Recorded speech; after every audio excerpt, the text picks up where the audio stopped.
Pag-usapan naman natin tong baha. Okay? Ito yung presidente nyo napakagaling.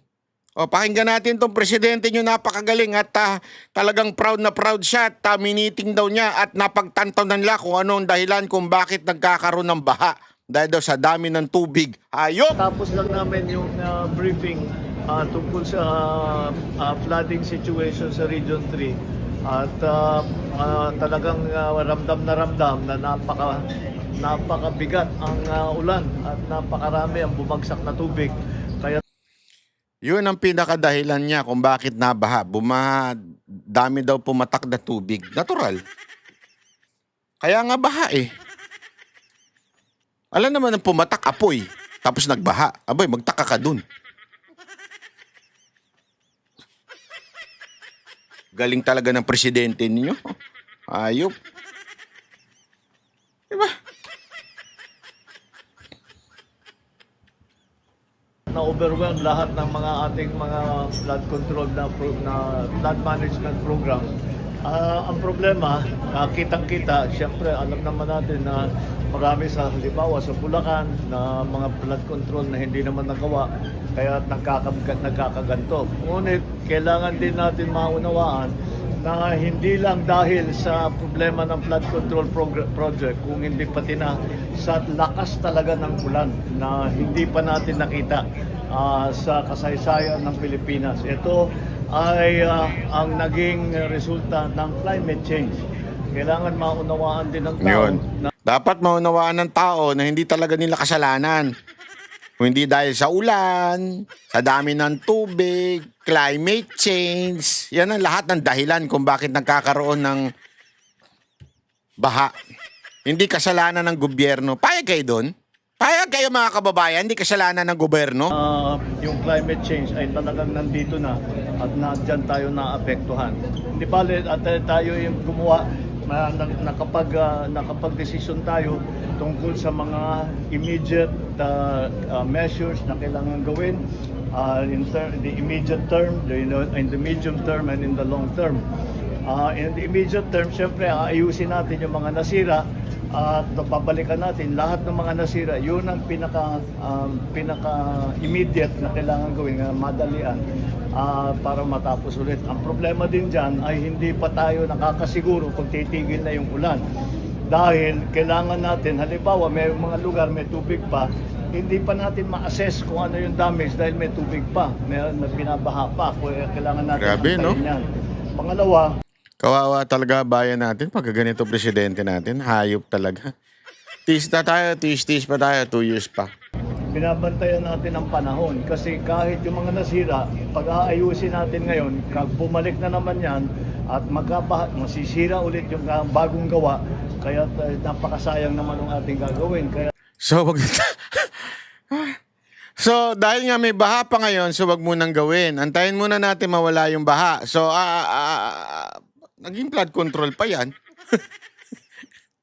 Talagang, so aantayin na naman natin umulan muna. So mga taga-Bulacan, lalong-lalo na kayo mga taga-Bulacan, sabi ng presidente nyo, antayin muna natin mawala yung baha dyan bago ayusin yan. Grabe, no? Ang lupit nyo, ang lupit. Ang lupit nitong presidente nito. Hindi ko kinaya yung powers nito. Aasa tayo dito? Antayin muna natin yung baha mawala para makapagtrabaho. Medyo kailangan natin alalayan at bantayan na mabuti na maging effective kung ano man yung gagawin natin ay magiging matibay at hindi mawawala at hindi masisira sa susunod na baha. Kaya lahat ito ay aming napag-usapan at napagplanuhan at immediately there is a project for Sabo River Dams na 5 kaagad sa Nueva Ecija dahil ito yung kumukuha nun sa tubig sa taas. Sierra Madre na yung pinagkukuha ng tubig. At yan ay makakatulong para bawasan ang bilis ng pagbaba ng tubig, mabawasan ang siltation at makakapag-ipon pa tayo ng tubig para gamitin for household use, industrial, for irrigation sa agrikultura. Marami pa tayong mga iba't ibang mga gagawin. Isang long-term plan ay gumawa ng dike na kalsada mula sa malayo yung aming tinitingnan hanggang Pilar sa Bataan. This is the long-term plan sa kasalukuyan pinag-aaralan ngayon natin. That is about 100 kilometers, kaya medyo Grabe, wala talagang pag-asa tayo dito sa presidente na to. Tingnan ninyo to ha. Tingnan niyo yung mga kababayan natin ha, na bago tayo pumunta dito sa walang kakwenta-kwentang impeachment. Tingnan natin ito ha. Grabe ho dito eh. Alam mo, ewan ko, naaawa ako eh. Naawa talaga ako sa ito. This is the flood control project done in the city of Manila 2022, 2023, 2024, and 2025, amounting to more or less 14 billion done in Manila. So most of it finished already. Bumaha ng pondo sa Maynila, bumaha pa rin sa Maynila. Ayan ha. Actually, bagong upload lang ito sa isang channel. Pero hindi ko alam kung bago itong video na ito o luma ito. Pero gayon pa man, the fact remains, di ba? Yung fact na bumaha ng pondo sa Maynila. Ang tanong, bakit bumaha pa rin sa Maynila? Kung yung lahat ng pondo na yan ay talagang nagamit sa Maynila, bakit bumaha pa rin sa Maynila? Ibig sabihin, may kumatkong. Merong maletang inuwi sa bahay. Yun ang masama doon. Now, itong lahat ng ito ay walang permit sa lungsod. Yes, we are investigating them, and they are also being investigated by the Office of the President. But that I think luma na ito eh. Pero maganda itong makita natin dahil yung mga madadaldal dyan sa kamera, si Chua, Maynila yan. Si False Prophet Benny Abante, Maynila din yan. At saka yung isang nagsimula nung impeachment o investigation, yung mukhang, ewan ko kung ano bang tawag mo doon sa itsura noon. Nakakalimutan ko na eh. Pangit na nga yung mukha. Pangit pa yung pangalan. Kaya nakalimutan ko is na the eh. thing of the past. Sad to say, ulitin ko, bumaha ng pondo sa flood control sa Maynila, amounting to 14 billion, and yet the people of Manila and those people studying, working, doing business, going in and out of Manila continue to suffer with the flooding.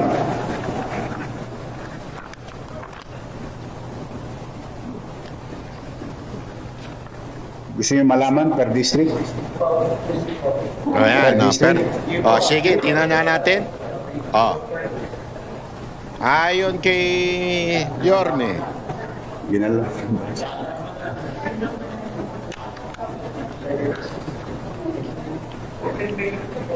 District 1, District 3.4 1. billion. District 2, 2 billion and 59 million. District 3, 4.2 billion. Yan, District yan. 4, Yan, District 3. Wait ilagay na nga natin. Sino congressman ng mga distrito sa Maynila? Last 19th Congress. Kasi 20th kaya yun eh. Okay? Ito. Wait lang, chutomate. Tagal mag-isip nito ni ChatGPT. Ayun. Ito.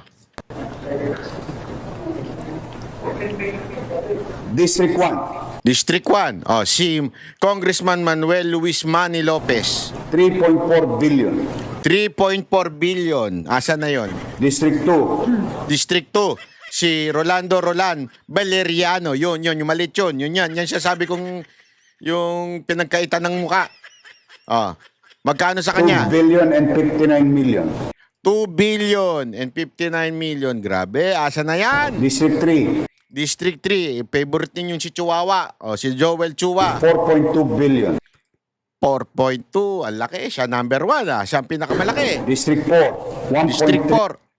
O, 1.3. billion.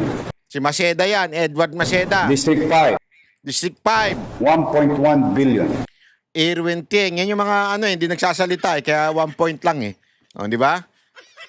Billion to pinag-uusapan natin dito. Hindi milyon, billion. O, District 6. Sige nga. District 6, Magkano? 2 billion and 60 million.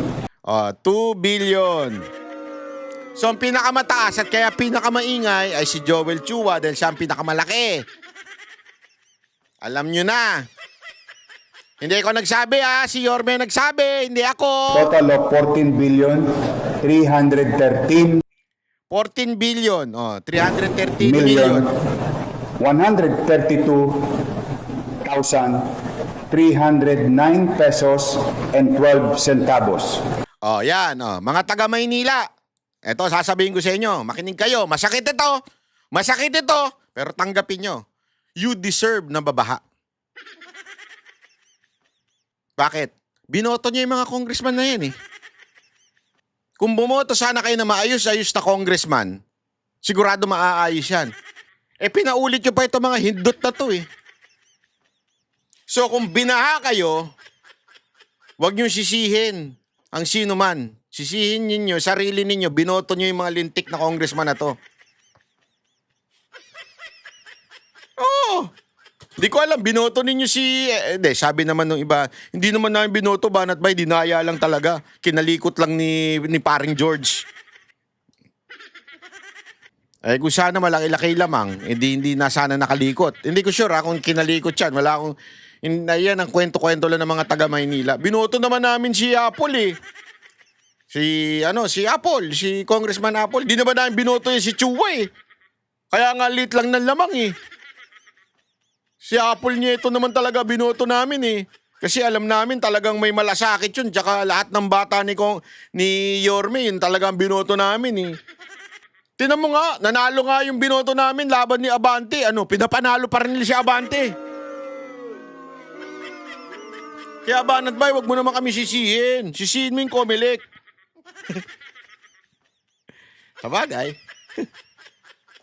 Sabagay, kasi ayaw ka na lang magsalita kasi baka sabihin ng iba, bitter tayo, pero grabe alam mo yung survey dyan sa District 3?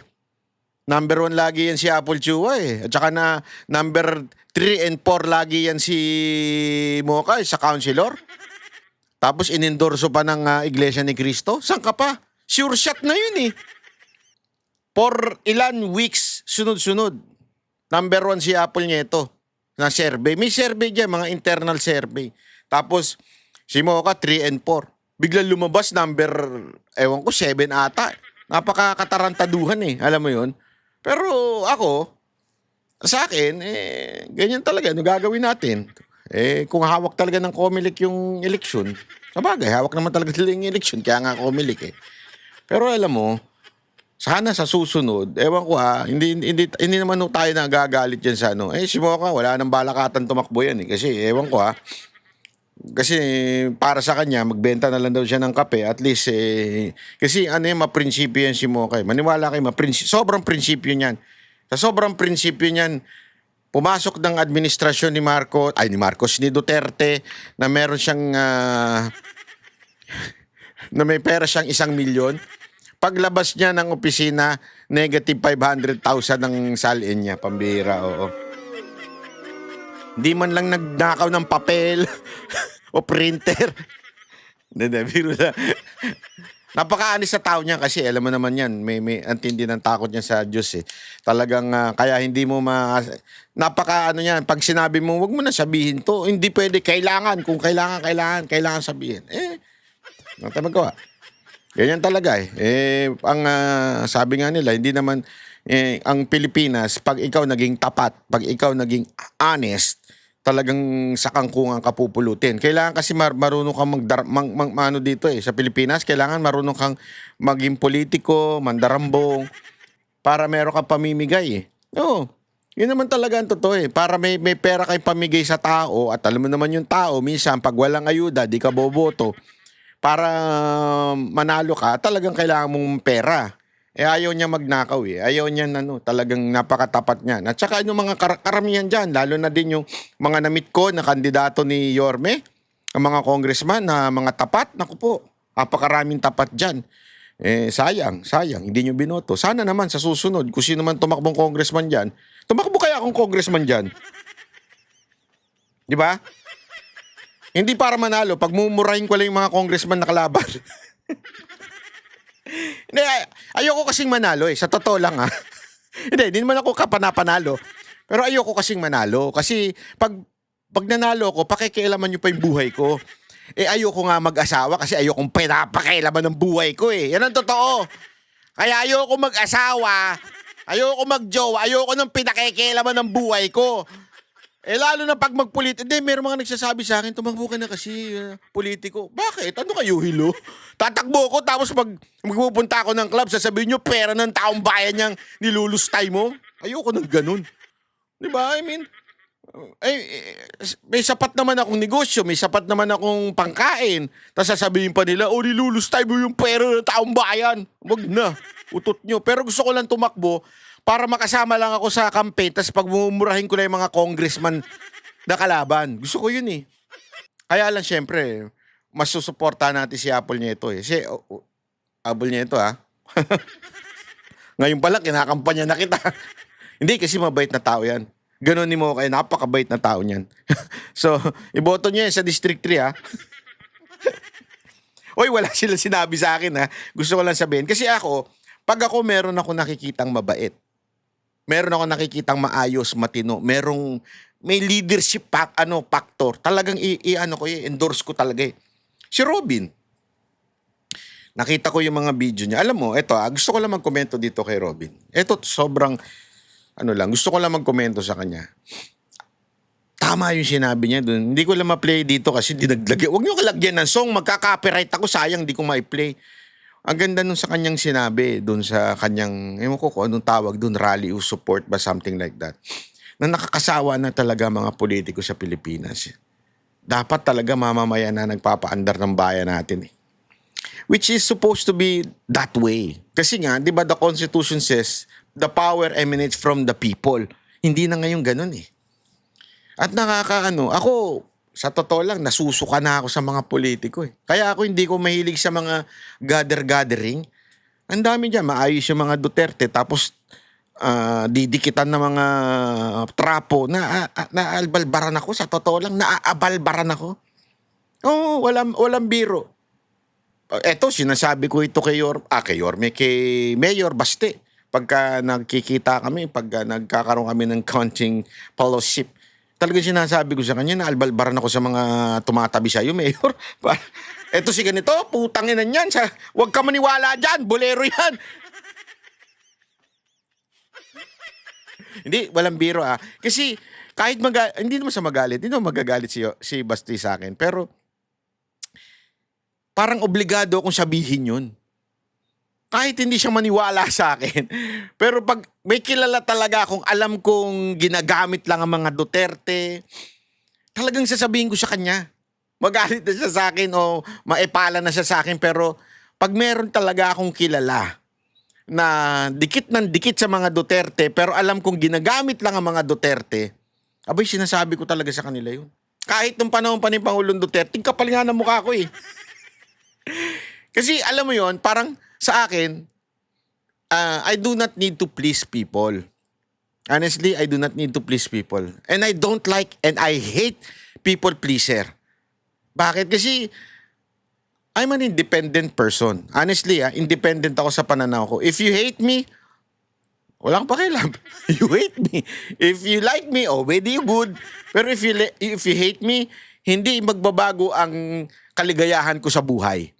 So, pag meron ako nalalaman talaga at gusto kong sasabihin ko dun sa mga taong alam mo yun, may tiwala ako. Kaya isa sa mga sinasabi ko laging paulit-ulit kay Mayor Baste na alam mo, Mayor, kung hindi ka man tatakbong, kung ikaw man ay tatakbong presidente, sabi ko sa kanya, kunwari in the future, o kaya naman kunwari ma-impeach si BP Sara Duterte at siya ang tatakbong presidente, sabi ko, pwede ba pakipili naman si Senator Robin bilang vice president mo?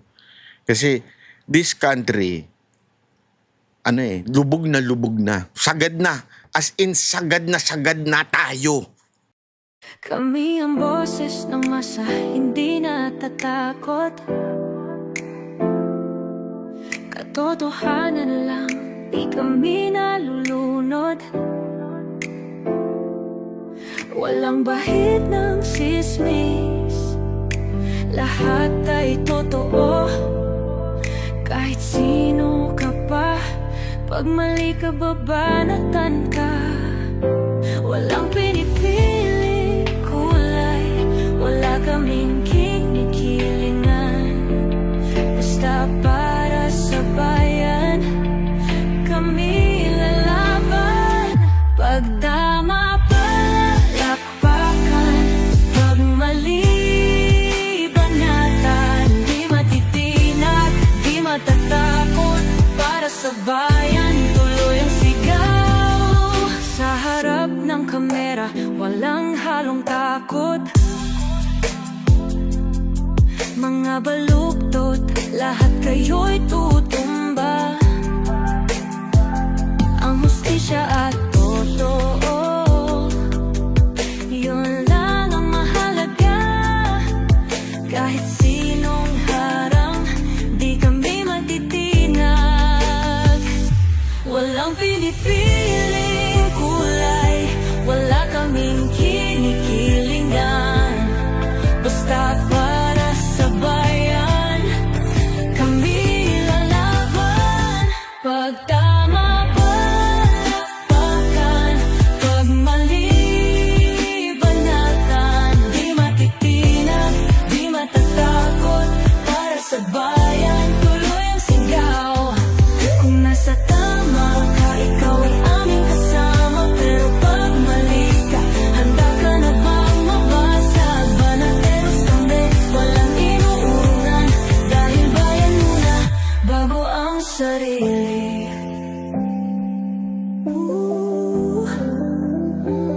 Bago ang sarili.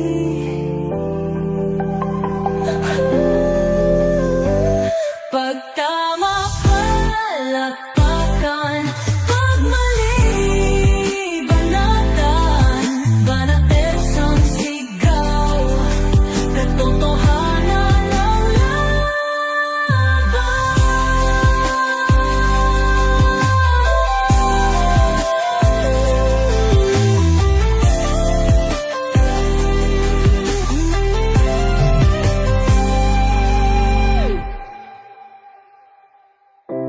sa harap ng kamera, walang